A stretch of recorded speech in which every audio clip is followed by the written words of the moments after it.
For over 1,000 generations, filmmakers have been searching for a mythical lens. By a group of mystical elves. The lens was so powerful, in fact, that different villages began to fight over it. Wars broke out. So the elf colony hid the lens in an enchanted forest, where it remained for generations.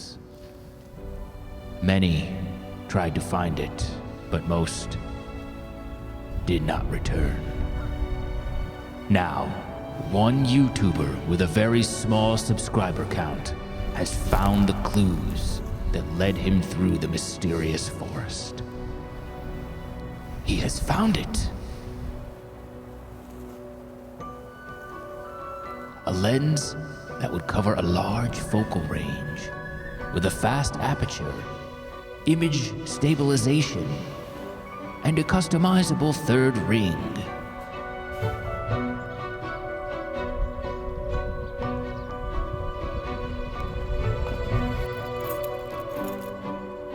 The Key of Jeremiah, the Elf Wizard.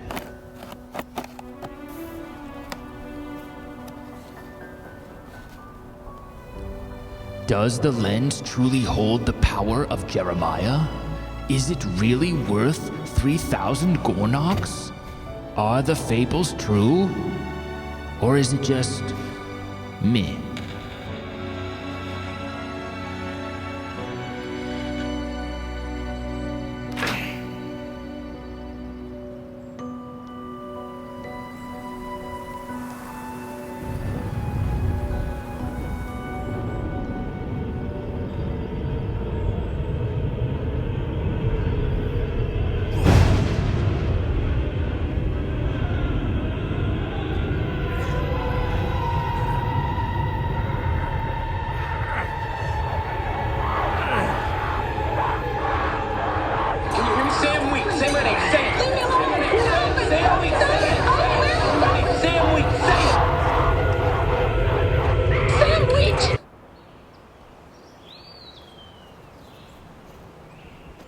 Alexander Manelli, you just found the mythical elf lens of Jeremiah. What are you gonna do now? I'm gonna shoot a porn!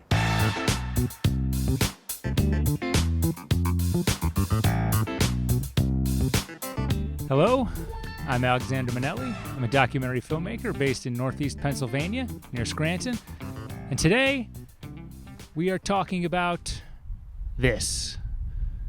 The brand new, well, kind of new, Canon 24-105 f2.8 IS USM L. And we're going to be comparing it to an old friend, a lens that everybody thought was dead. The Canon 24-105 f4 EF lens. And this original EF 24-105 f4 lens came out in 2005. So it turns 20 years old this year. I've never used this lens. This is literally the first time I've ever held it. I've gotten no shots with it yet. I rented it for the weekend from Lens Rentals. No, they didn't sponsor this video. And I wanted to compare it to the first L-series lens I ever got, the 24-105 f4 with my 5D Mark II 13 years ago. We'll see. Is this $3,000 lens worth it over this lens, which you could probably get used for $200, $300, maybe even cheaper? We shall see.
So what do you think? Which 24-105 do you prefer? I think the 2.8 is much better. It looks sharper. It's more detailed. So I've had the 24-105 now for a few days. Used it all weekend. I shot a friend's wedding with this lens. I haven't shot a wedding in a very long time, but it was a friend from high school. I was going to the wedding, so I said okay. So, my thoughts. I'll start with the good things about the 24-105. My favorite thing about this lens is the zoom ring. It's nice and big, but it's just so smooth. Like, I can't tell you, I have never had a more pleasing zoom ring ever on a lens in my entire life. But it wasn't loose. So sometimes if you've had an older lens, maybe it's a little broken. It's a little like, it almost feels like it's just hanging there, and when you touch it, it moves and it zooms. This was the most amazing, soft, perfect zoom I've ever used. Very little resistance, but just enough friction. Next up is the image stabilization. A 24-105, you need image stabilization. And I know Sigma, I think, just put out like a 28-105 that doesn't have image I can't use it. I shoot mostly handheld. Even with in-body stabilization or something like that, I can't use that. It's not going to work. So the 24-105 having IS was huge, but it was wonderful image stabilization. There were never jitters, nothing. I mean, every shot looked great. It was exactly what I hoped for. No complaints. IS, top of the line. So it has this third ring here. You can kind of hear it clicking there. That was set to white balance. Now you can change it. You can make it other things. I liked having it at white balance. I didn't really use it though, I'll be honest. I played with it for a few minutes and then, that was it. It was done. So I could see that being handy. Maybe it was just because it was the first time I was using the lens. I didn't really see a need to use it, or I just wasn't conditioned to use it. Because I did, you're shooting a wedding indoors, outdoors, you're changing white balance constantly. So I didn't find myself using it, but again, a great feature to have. I didn't really feel the size or the weight. It wasn't distracting. I have the 70-200 EF, which is slightly bulkier than this, so I'm used to that. It wasn't like, if I had just been using small or more inexpensive lenses, maybe this would have been a shock, but the size and the weight didn't really matter to me. If you've never used something this big, it may take a little while getting used to. You may have to start lifting weights, but it was all right for me. And finally, the overall image, that's what you're paying for. It's nice. It's good. 2.8, very solid, really nice bokeh.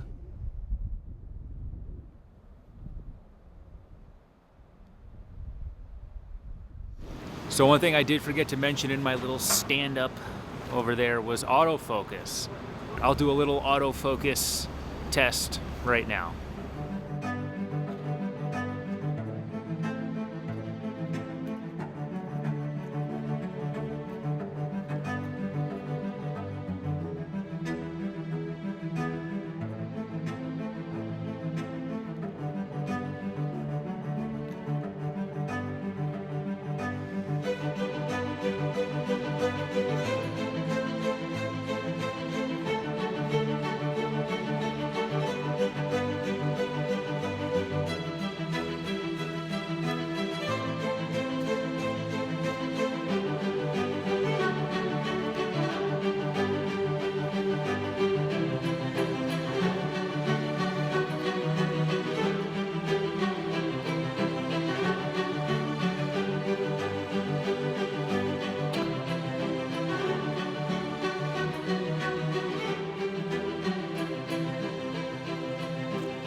I was told RF lenses, they communicate better with RF mount cameras, so I was expecting like flawless, perfect autofocus 100% of the time, and it worked about the same as it does on any other lens that I have. Maybe like 4% better. I'm gonna say 4%, a solid 4% better.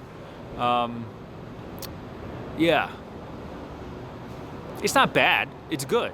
You know, it's still the best autofocus I've probably ever used. I don't know if I would call it perfect. I don't know if I would call it the best on the market, but it's good. So is this lens worth $3,000? No. I say no for a few reasons. Technically, there's nothing wrong with it. It's an amazing lens. 24-105 is a nice range. Having 2.8 for the first time, you know, we as Canon users have been, this has been like a holy grail type of lens. We have been waiting. We've all had the 24-105 f4, the few versions of it. We've always said, man, a 2.8 version would be so nice, because that f4, when you're in low light shooting video, it's just a little, you really have to crank the ISO, and it just becomes kind of an ineffective lens. So this seemed on paper like a perfect lens, like the lens that I would need as a documentary shooter, that it would just live on my camera. Well, that's the issue. It won't, and it doesn't just live on my camera. I like f1.4 and f1.2. This lens can't do that. I have lenses that can. I like wider angles, 15 millimeters, 14 millimeters, 16 millimeters. This is 24. I like longer lenses, the 70-200. So yes, 24-105 is a great focal range, but if it's not going to be on my camera more than half the time, I'm not going to spend $3,000 on it. I would pay $3,000 if it was 14-200 f1.4. I don't think that's possible. It probably would be a lot bigger and thicker than this. But that's where I'm at. I use that 35 1.4 a lot. I mean, that is my favorite lens of all time. I still use it, the 1997 Mark I version, and yeah, paying $3,000, not gonna do it. Not got that. So yeah, I just feel like on paper, 24-105 seems perfect. It seems like, yes, this should be the dream lens. I just don't know how much I would use it. You know, I feel like it would be around 50% of the time on a documentary shoot, and I'd rather have that $3,000 to spend elsewhere. Now, if someone bought it for me, or if, like, you know, hey, here's $20,000, go buy gear. I don't know. I might want just different lenses. I really like 24-70s. I have a good one, the Sigma 24-70 art lens. I really like it. It's good. I shot that little forest film with that, so I think it's a solid lens. Paired with a 70-200. And again, 24 millimeters, it's wide, but I like wider. I like 14 millimeters. I like 15 millimeters. So it just doesn't tick enough boxes for me to even think about spending $3,000. And to be honest, I probably won't even be renting this ever again. So this might be the last time I hold the 24-105 f2.8. Again, it's not a bad lens. It's an amazing lens. It's really good. It's solid. It's good. It's nice. It's modern. I'm just saying words now. And I still have the 24-105 f4. Like, I own that lens. I've had it since 2012. I don't really use it. It just kind of hangs around. I use it more for photography.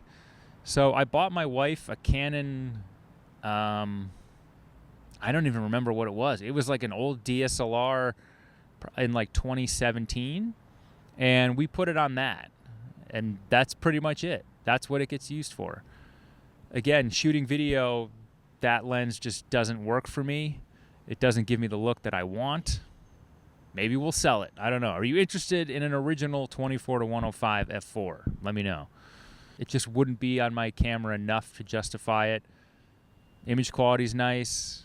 Again, I don't want you to think, oh, this is a bad review. It's a good review. It's a good lens. It's a great lens.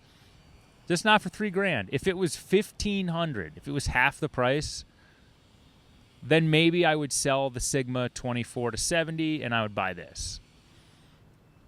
But it's not $1,500. It's $3,000. The lens I am interested in, and the lens I think I might really want someday, not this day, is the RF 15-35. So that's going to be the next lens that I rent and play with. That lens is a little cheaper. New, it's $2,200. I think you can find it used for $16, maybe $17. So that's a little more reasonable. Nice wide angle, but what really intrigues me about that is it's a wide angle with image stabilization, and it's RF. I will say, too, it was very annoying switching from RF mount lens to a lens with the EF RF adapter on it, because then you'd have to switch the adapter from lens to lens onto the camera, and then this.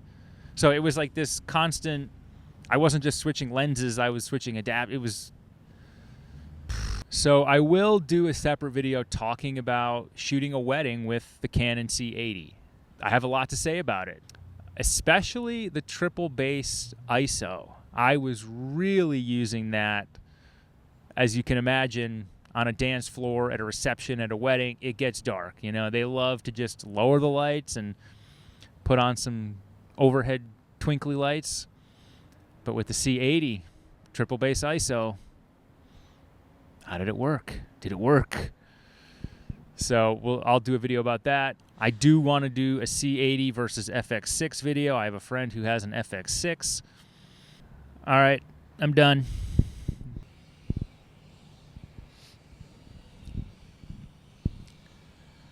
That is an office mural behind me.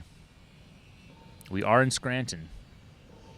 So the original end of this video was going to be a spoof of Boogie Nights, which is why there was the whole "I'm going to shoot a porn" joke, which makes no sense now. But I'm leaving it in. The ending was going to be the ending of Boogie Nights, where Dirk Diggler or Mark Wahlberg is in the dressing room and he's... You know my reputation. 13 inches is a tough load. I don't treat you gently. Rehearsing his lines, and then he stands up and he pulls out his very large member, and you see it for the first time on screen. I was going to use this as that and dress up as Mark Wahlberg and stand in front of a mirror in a dressing room, but couldn't find a dressing room. Just pretend that was the end of the video. Me unzipping this from its case and pulling it out. And I'm wondering why Canon hasn't sponsored me yet. That's right.